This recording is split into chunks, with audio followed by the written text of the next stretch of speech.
Tidak semua doa naik ke langit.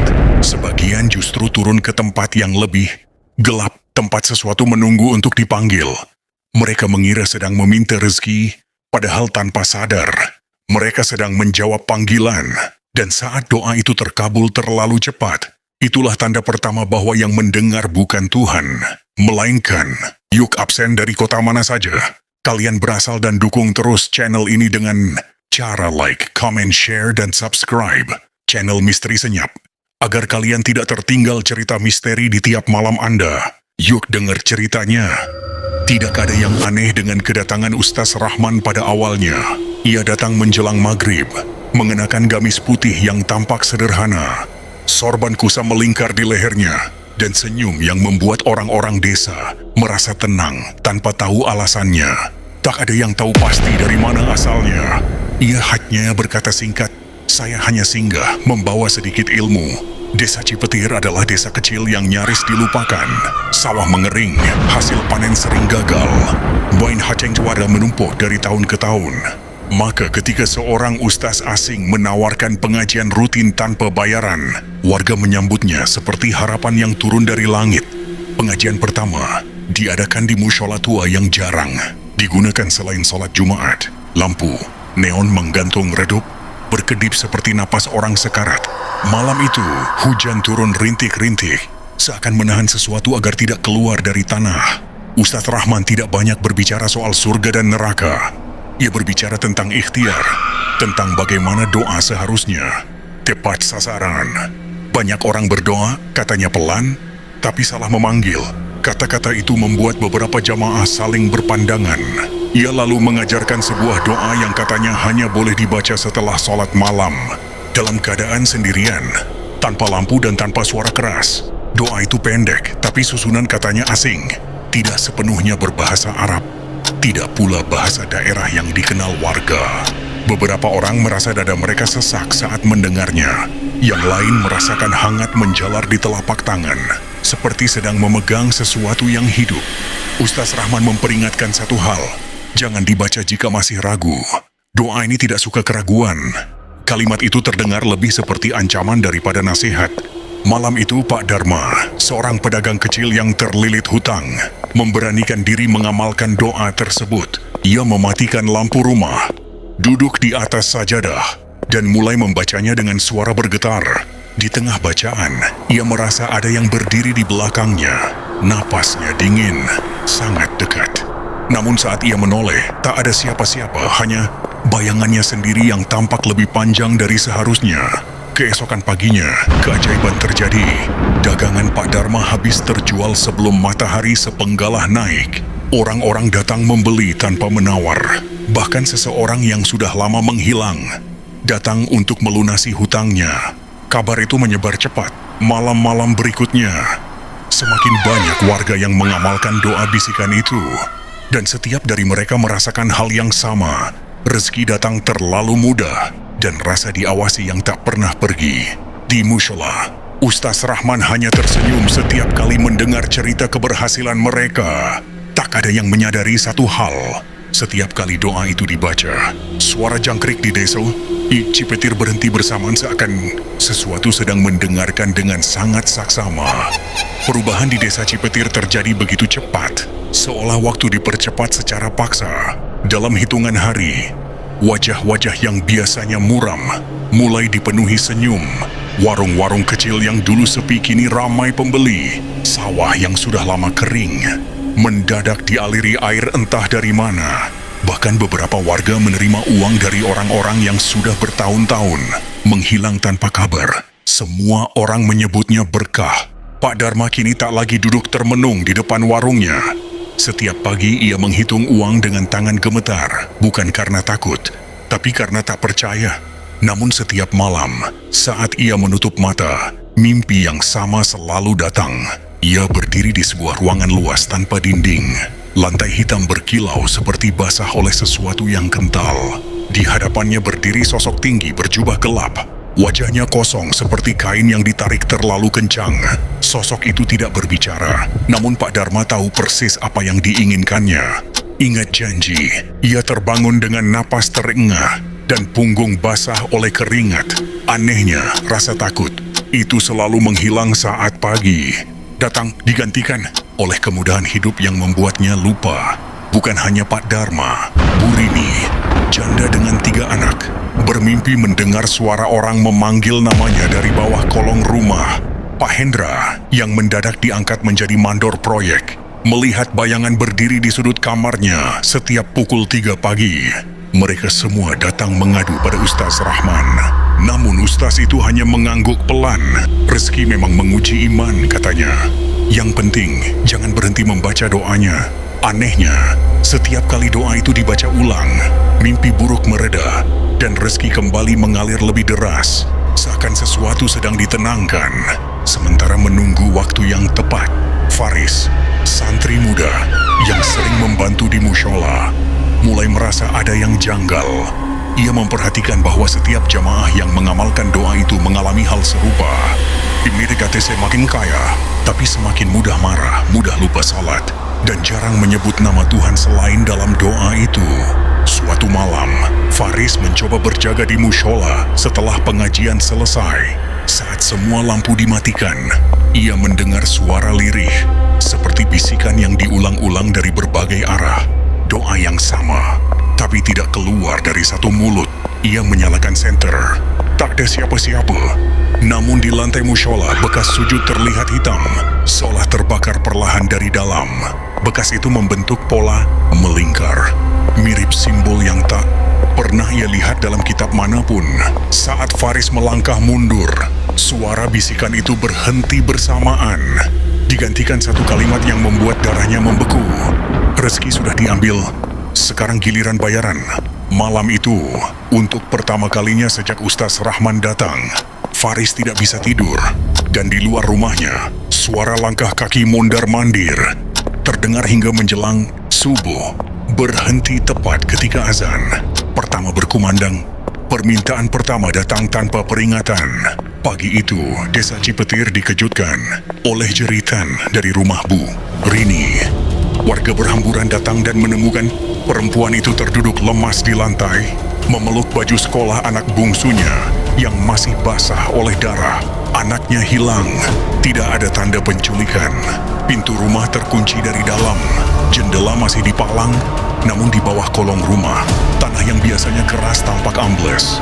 Cek seperti pernah dibuka ia, lalu ditutup kembali dengan tergesa. Bu Rini hanya mengulang satu kalimat sambil menangis. Dia bilang, bayaran diminta sekarang. Tak ada yang mengerti maksudnya, kecuali mereka yang rutin membaca doa bisikan itu. Malam berikutnya, Pak Hendra ditemukan mengamuk di tengah jalan. Ia berteriak-teriak meminta orang-orang mengembalikan wajah miliknya. Saat ditenangkan, warga melihat sesuatu yang membuat mereka mundur ketakutan. Bayangan Pak Hendra bergerak lebih lambat dari tubuhnya, seolah tidak sepenuhnya menempel. Ia akhirnya dibawa ke rumah sakit jiwa. Namun sebelum pergi, ia menatap Faris dan berbisik dengan suara yang bukan suaranya sendiri. Satu sudah diambil, tinggal hitungan. Panik mulai merayap. Warga yang dulu bangga dengan rezeki mendadak kini mulai saling curiga. Ada yang menghentikan doa itu dan mencoba kembali ke doa-doa lama. Tapi justru malam itu mereka mengalami teror paling berat. Pak Dharma terbangun dan mendapati istrinya berdiri di depan cermin, membaca doa bisikan dengan suara terbalik. Kata demi kata mundur. Saat ia mencoba menghentikan, istrinya menoleh. Matanya hitam seluruhnya. Jangan ganggu, katanya. Aku sedang membayar hutangmu. Keesokan harinya ada Ustaz Rahman menghilang. Mushola terkunci rapat. Kitab-kitab yang biasa ia gunakan lenyap, kecuali satu buku catatan lusuh tertinggal di mimbar. Ujimi Nafi, halaman-halamannya dipenuhi tulisan tangan yang sama dengan doa bisikan itu. Namun, semakin ke belakang, tintanya berubah menjadi kecoklatan. Darah yang sudah mengering. Di halaman terakhir hanya ada satu kalimat, yang menikmati rezeki harus siap menjadi pengganti. Saat Faris menyentuh buku itu, kepalanya mendadak penuh dengan suara tangisan. Doa-doa terputus, dan bisikan makhluk yang sama. Ia tersadar pada satu hal yang membuat lututnya lemas. Doa itu tidak bisa dihentikan begitu saja. Setiap orang yang sudah membacanya sudah tercatat dan sesuatu sedang menghitung mereka satu persatu, bukan berdasarkan dosa, melainkan berdasarkan siapa yang paling lama menikmati hasilnya. Malam itu, tak ada satupun warga Cipetir yang berani mematikan lampu. Namun di luar rumah-rumah yang terang benderang, bayangan-bayangan justru terlihat semakin jelas. Berdiri menunggu, seolah daftar nama mereka hampir lengkap. Faris mengurung diri di rumah selama 2 hari setelah menemukan buku catatan berdarah itu. Ia seneng berani kembali ke mushola. Setiap kali matanya terpejam, suara bisikan langsung memenuhi kepalanya. Bukan lagi satu suara, melainkan puluhan saling tumpang tindih, memohon dan menagih dalam satu tarikan napas panjang. Iti-tatiku pada malam ketiga Miasria ingat kembali buku itu. Di balik halaman doa, Faris menemukan catatan kecil yang hampir tak terbaca, diselipkan di antara lipatan kertas. Tulisan itu berbeda, lebih rapi, seolah ditulis oleh orang yang menyesal. Catatan itu menceritakan asal-usul doa bisikan.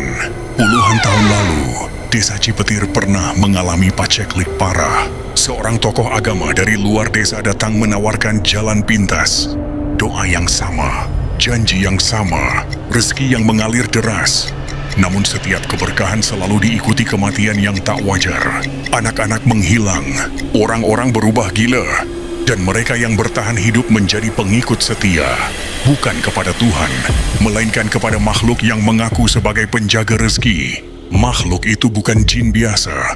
Iaskah hidup sadari perjanjian dari kata meminta yang diucapkan tanpa keikhlasan. Setiap doa bukan permohonan, melainkan izin. Izin untuk masuk, izin untuk menagih. Faris menelan ludah saat membaca bagian terakhir. Jika doa itu berhenti dibaca, bayaran akan diambil sekaligus. Itulah sebabnya teror semakin menjadi ketika warga mencoba berhenti. Faris menemui para sesepuh desa yang masih tersisa.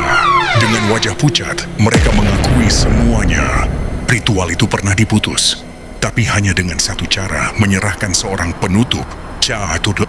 Seseorang yang membaca doa terakhir untuk memutus perjanjian dan menggantikan posisi makhluk itu di dunia manusia. Seseorang yang tidak boleh diingat sebagai korban, melainkan sebagai kesalahan.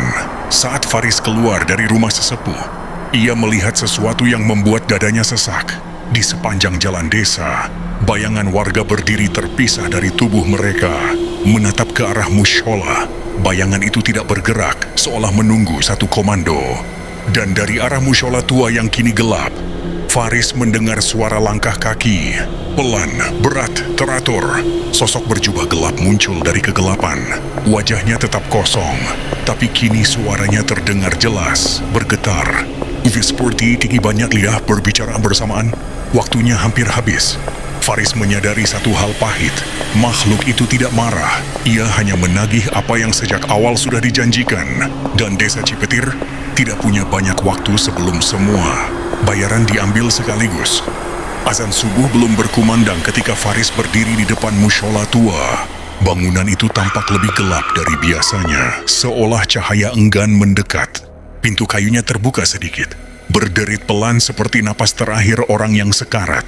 Dari dalam, aroma tanah basah dan darah lama bercampur, menusuk hidung. Faris tahu, jika ia ragu sekarang desa Cipetir akan hilang sebelum matahari terbit. Ia melangkah masuk. Di dalam mushola, para warga sudah berkumpul tanpa ia undang.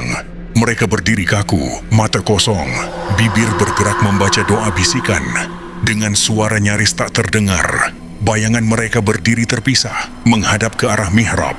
Dan di sana, makhluk itu menunggu, jubah hitamnya menjuntai hingga lantai. Wajahnya masih kosong, namun kini terlihat retakan halus, seolah topeng yang dipaksa terlalu lama. Dari balik kekosongan itu suara bergema. Satu lagi, Faris membuka buku catatan berdarah itu. Di halaman paling belakang, tersembunyi doa penutup. Doa yang tidak meminta, tidak memohon dan tidak menawar. Doa perpisahan, ia sadar sepenuhnya. Membaca doa itu berarti menghapus perjanjian. Dengan satu pengganti, Faris menghadap kiblat. Tangannya gemetar, tapi suaranya mantap. Ia tidak membaca doa bisikan itu. Ia membaca doa dengan menyebut nama Tuhan sepenuhnya. Tanpa jalan pintas, tanpa harapan duniawi, Setiap ayat terasa seperti membakar udara. Bayangan-bayangan warga mulai menjerit, meleleh kembali ke tubuh masing-masing. Makhluk itu mundur selangkah. Untuk pertama kalinya, ia terdengar marah. Kau tahu akibatnya. Faris tersenyum tipis. Aku tahu, tapi mereka tidak. Saat doa terakhir selesai, lantai mushola retak. Angin kencang berputar, memadamkan semua lampu. Suara jeritan menyatu menjadi satu, lalu menghilang. Ketika azan subuh berkumandang, mushola kembali sunyi. Makhluk itu lenyap dan Faris ikut bersamanya. Pagi harinya, warga menemukan mushola bersih seperti baru dibangun. Tidak ada darah, tidak ada simbol hitam, tidak ada buku catatan. Hanya satu sajadah tertinggal di depan mihrab masih hangat. Sejak hari itu, rezeki warga Cipetir kembali normal. Tidak berlimpah, tidak instan, tapi cukup. Tidak ada lagi mimpi buruk. Tidak ada bayangan yang tertinggal.